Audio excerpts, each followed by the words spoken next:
ମହିଳାମାନଙ୍କର କେଉଁ ପଟର ଦୁଧ ଦୁଇଟି ମଧ୍ୟରୁ ସାନ ହୋଇଥାଏ? ଏହାର ଉତ୍ତର ଡାହାଣ ପଟର ଦୁଧ। ପରବର୍ତ୍ତୀ ପ୍ରଶ୍ନ, ଥରେ ସମ୍ଭୋଗ କଲେ ଜଣେ ପୁରୁଷର ଲିଙ୍ଗ କେତେ ଘଣ୍ଟା ପରେ ଲିଙ୍ଗ ଠିଆ ହୁଏ?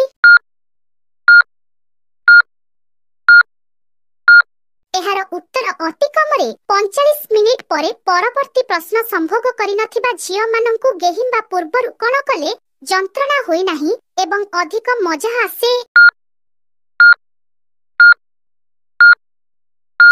ଏହାର ଉତ୍ତର ଲିଙ୍ଗରେ ଓ ଯୋନିରେ ସୋରିଷ ତେଲ ବା ଛେପ ଲଗାଇଲେ। ପରବର୍ତ୍ତୀ ପ୍ରଶ୍ନ, କେଉଁ ପ୍ରକାରର ଝିଅ ପୁଅର ଯୋନି ଓ ଲିଙ୍ଗରୁ ଲାଳ?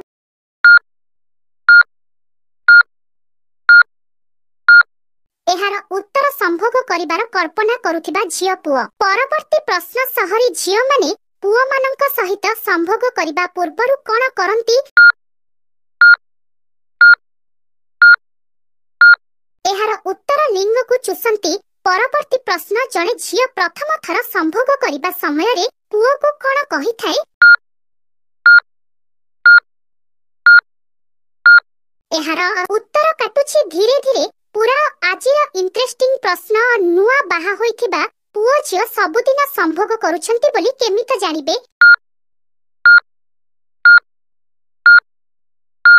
ଏହାର ଉତ୍ତର, ଝିଅର ଦୁଧ ବଡ଼ ହେଇଥିଲେ ପୁଅଟି ପତଳା ହେଉଥିଲେ।